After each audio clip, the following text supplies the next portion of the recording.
우리 다 같이 양옆으로 인사 한번 해보겠습니다. 하나님께서 당신을 사랑하십니다. 네, 이번에 앞뒤로 한번 해보겠습니다. 하나님께서 당신을 사랑하십니다. 내 얼굴에 성형수술을 받을 수 있다면 어떤 부위를 가장 먼저 받고 싶으십니까? 우리나라 성형수술은 세계 최고의 실력을 갖고 있습니다. 오죽하면 중국이나 다른 동남아시아에서 원정수술을 올 정도입니다. 성형수술 전과 성형수술 후의 사진을 보면 다음 2세가 걱정될 정도입니다. 지금부터 밝은빛 성형외과라는 곳에서 성형수술을 받은 아주 가장 아름다운 인생을 살게 된 한 사람을 소개하겠습니다. 그 사람의 인생은 험난하고 굉장히 힘들었습니다. 성형수술 후에도 더 아름다워지기 위해 꿋꿋이 소신을 지키면서 투자를 하였습니다. 물론 그 사람의 과거의 모습이 어떠했는지는 아무도 알 수 없고 지금도 알 수 없습니다. 그러나 성형수술 후에 그 결과가 너무나 훌륭해서 그 사람의 얼굴을 보고 따라가고 싶어하는 사람들이 곳곳에 나타났습니다. 그 사람의 이름을 들으시면 모르는 자가 없을 겁니다. 바로 스데반입니다.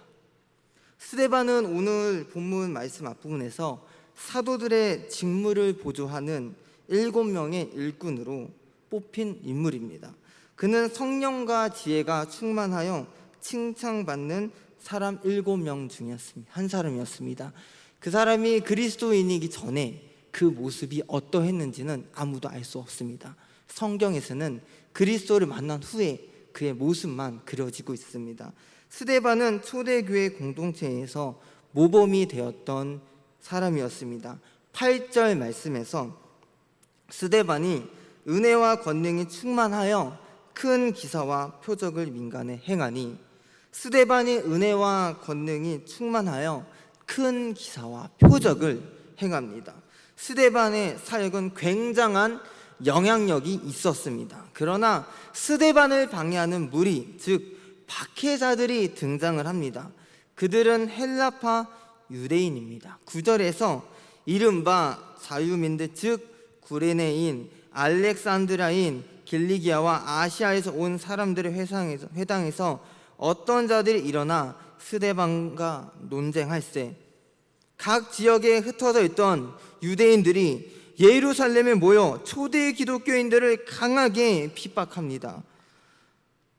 그들은 스데반을 공격하지만 지혜와 성령이 충만하였던 스데반은 이기지 못합니다. 결국 무리들은 사람들을 매수하여 거짓 증언을 하도록 합니다. 여기서 주목해야 할 점은 스데반이 핍박을 받는 장면입니다. 이 장면은 예수님과 굉장히 유사합니다. 스데반이 공회의 고소를 당하는 내용이 예수님과 유사합니다. 스데반과 예수님, 그 고소당하는 장면, 그 내용은 무엇일까요? 3가지가 있습니다. 첫 번째는 거짓 증인입니다. 다 같이 사도행전 6장 13절 말씀과 이어서 마태복음 26장 59절에서 60절 말씀을 봉독하겠습니다. 거짓 증인들을 세우니 이르되 이 사람이 이 거룩한 곳과 율법을 거슬러 말하기를 마지 아니하는도다. 대제사장들과 온 공회가 예수를 죽이려고 그를 칠 거짓 증거를 찾음에 거짓 증인이 많이 왔으나. 아멘. 거짓 증인들이 스데반과 예수님을 공회에 고소하기 위해 거짓 증언들을 합니다. 그리고 두 번째 제목은 신성모독입니다. 다 같이 사도행전 6장 11절 말씀과 이어서 마태복음 26장 65절 말씀을 봉독하겠습니다. 사람들을 매수하여 말하게 하라. 이 사람이 모세와 하나님을 모독하는 말을 하는 것을 우리가 들었노라 하게 하고, 이에 대제사장이 자기 옷을 찢으며 이르되 그가 신성모독하는 말을 하였으니. 아멘. 스데반과 예수님이 고소당한 죄목의 내용은 신성모독죄입니다. 근데 여기서 차이점은 스데반은 모세와 하나님을 모독하였다고 합니다. 스데반이 모세의 율법까지 거스렀다고 죄목을 추가합니다. 그런데 예수님께서 받으신 신선 모독죄는 자신을 인자로 표현하며 앞으로 내가 그리고 인자가 재림하실 메시아로 표현할 내용입니다. 이와 같은 신선 모독죄가 스데반과 예수님과 유사합니다. 세 번째는 성전 파괴에 대한 예언입니다. 다 같이 사도행전 6장 14절 말씀과 마태복음 26장 61절 말씀을 봉독하겠습니다. 그의 말에 이 나사렛 예수가 이곳을 헐고 또 모세가 우리에게 전하여 준 규례를 고치겠다 함을 우리가 들었노라 하거늘 이르되 이 사람의 말이 내가 하나님의 성전을 헐고 사흘 동안에 지을 수 있다 하더라. 아멘. 하나님의 성전 이곳을 허무고 다시 세우겠다고 합니다. 근데 이 말씀을 예수님도 하시고 그리고 스데반도 동일하게 했다고 합니다.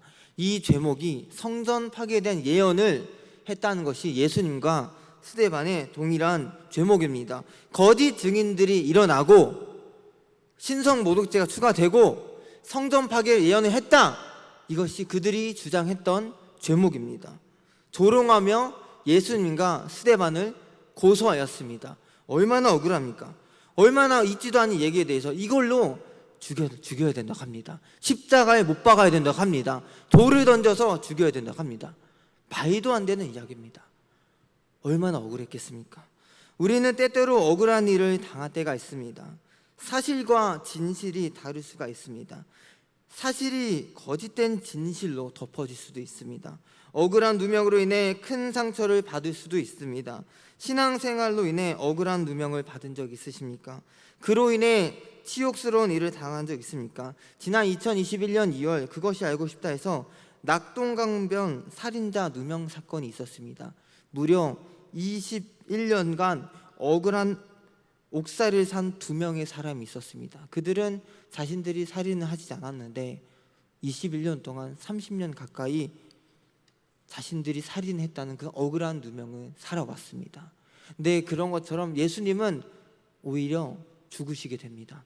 그가 살아오셨던 길, 그리고 스데반도 예수님의 복음을 증언했다는 이유 때문에 핍박을 받고 돌멩이를 맞습니다. 이와 같은 상황에서 우리는 어떻게 해야 될까요? 그러나 숱한 핍박과 박해 속에서 스데반은 어떠한 억울한 감정도 그들에게 호소하지 않았습니다. 본문에서는 단 한 절로 표현하고 있습니다.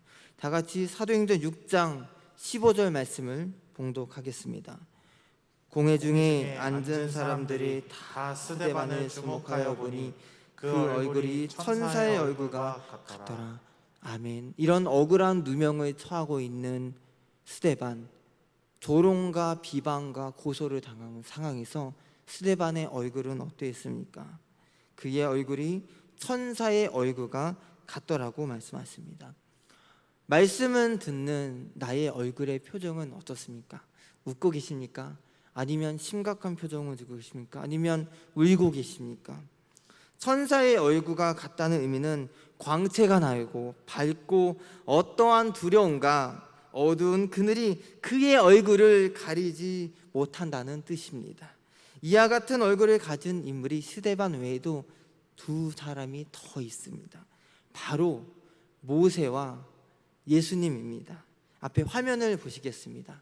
화면을 보시게 되면 노란색 글씨를 보시게 되면 모세는 얼굴의 피부에 광채가 남을 보고, 그리고 예수님께서도 그 얼굴이 해같이 빛나며, 그리고 스데반은 그 얼굴이 천사의 얼굴과 같더라.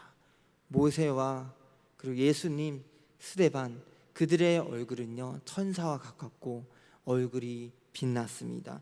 세 인물 모두 얼굴에 광채가 생기며 해같이 빛나며 천사의 얼굴과 같이 되었습니다.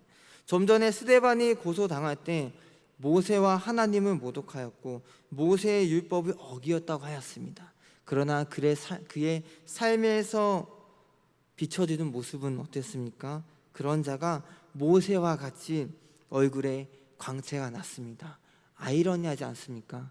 모세를 거스렀다고 하는데 그의 얼굴에서 모세와 같은 얼굴이 나타났습니다. 예수님도 같이 해같이 변했다고 합니다. 모세는 하나님께 시내산에서 십계명을 받고 내려왔을 때 그 얼굴이 변모하였습니다. 하나님의 아들이신 예수님은 변화산에 올라가셨을 때 그 용모가 변하셨습니다. 스데반은 핍박 가운데 성령 충만하여 용모가 변하였습니다. 성령께서 함께 하신 자, 하나님께서 함께 하신 자는 그 얼굴에서 광채가 나고 빛이 나게 됩니다. 그렇다면 성령 충만한 그 광채의 의미는 무엇일까요? 첫 번째는 압도하는 광채입니다. 다른 말로 영적 카리스마라고도 합니다. 모세와 예수님은 무리들을 압도하는 영적 카리스마가 있었습니다. 영적 광채가 있었습니다. 스데반도 마찬가지입니다. 복음을 전하고 기적을 행할 때 무리들은 그 분위기에 압도가 되었습니다. 압도하는 영적 카리스마는 자기 스스로 고의로 만들어낼 수 없습니다.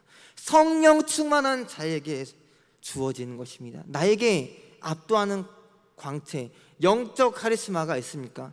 내가 복음을 전함에 있어서 억눌리고 누군가 압도당하는 그런 경험을 하신 적 있으십니까? 두 번째는 말씀의 광채입니다. 모세, 예수님 그리고 스데반 모두 말씀의 능력이 있었습니다. 모세는 하나님의 말씀이자 복음의 예표인 십계명과 율법을 직접 받았고 전하였습니다.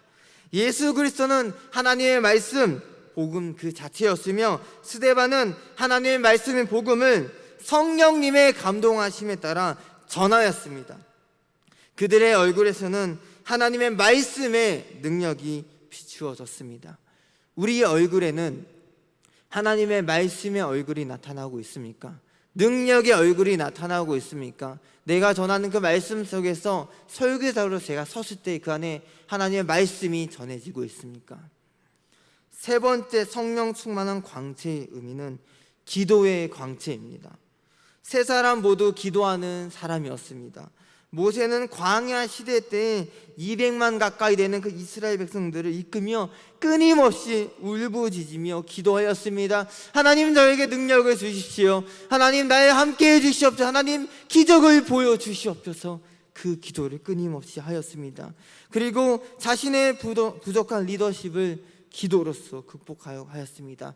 예수님도 평생 한 마리의 어린 양 그 영혼들을 위해서 가난한 자, 억눌린 자, 포로된 자, 그리고 아주 약하고 연약한 저와 같은 사람 위해서 평생을 기도하신 분이십니다.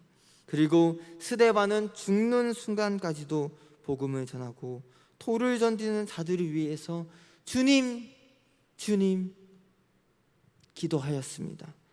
그리스도인들은 어떠한 환난 가운데에서도 성령 충만하여 영광의 광채를 비춰야 합니다. 압도하는 광채, 말씀의 광채, 기도의 광채, 그것은 우리의 의지로 할 수 있는 것이 아닙니다.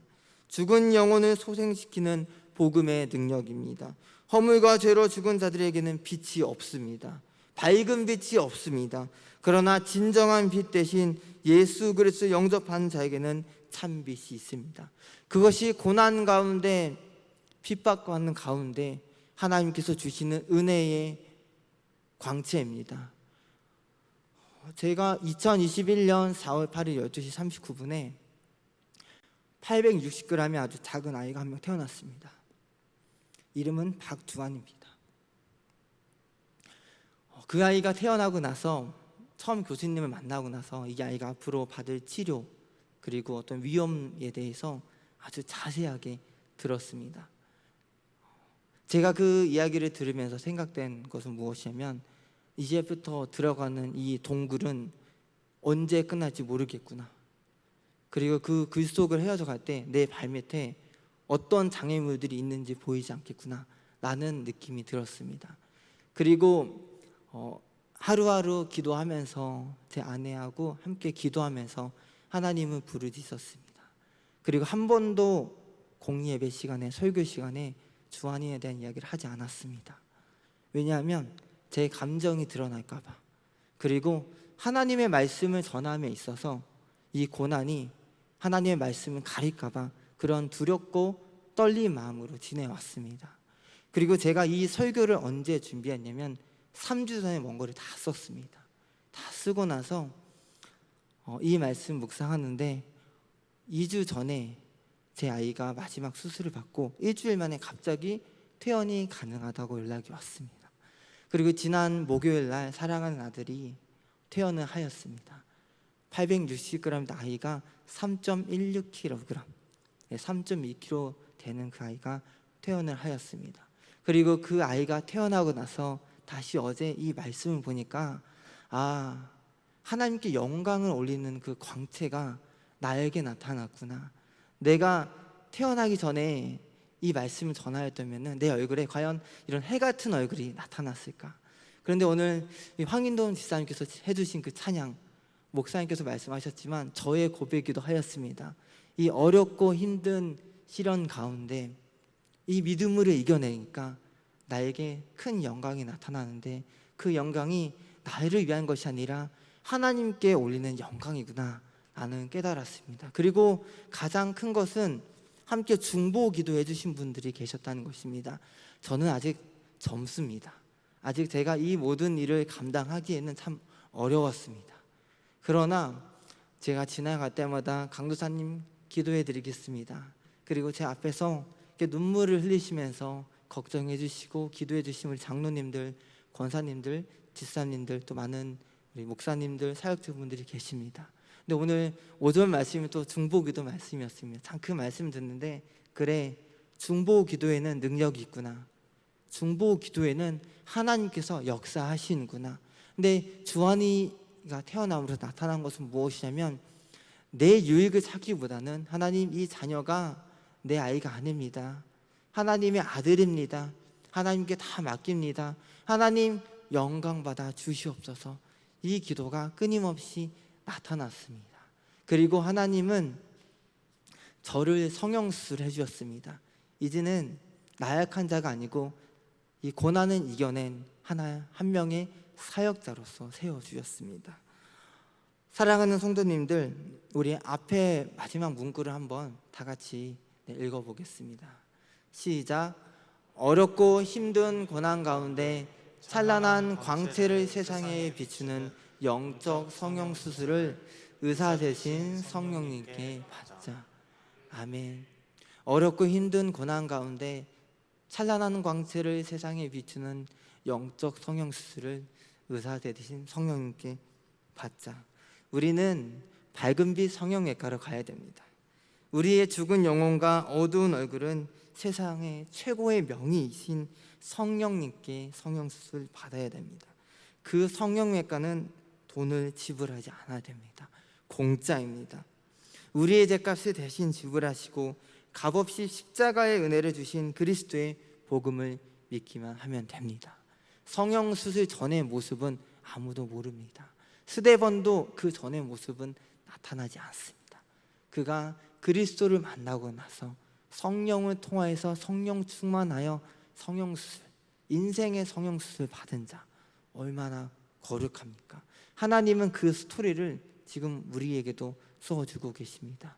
제게도 써주고 계시고요. 그리고 가정에서 이 말씀을 듣는 분들, 그 분들에게도 써주고 계십니다. 코로나라는 고난 가운데 찬란한 광채를 잃지 않는 우리 청암교회 성도님들 되시기를 간절히 소망합니다. 기도하겠습니다. 사랑과 은혜가 많으신 하나님 아버지, 감사합니다. 하나님께서 스데반이 받는 고난 가운데 그의 얼굴에 해같이 빛나는 그런 천사의 얼굴 같은 것을 주었습니다. 하나님, 어느 누가 그런 얼굴 표정을 보일 수 있겠습니까? 그러나 하나님께서 함께 하시고 하신다면 그 믿음을 허락하여 주셔서 우리도 할 수 있다고 생각됩니다. 주님, 우리의 얼굴을 바꿔 주시옵소서.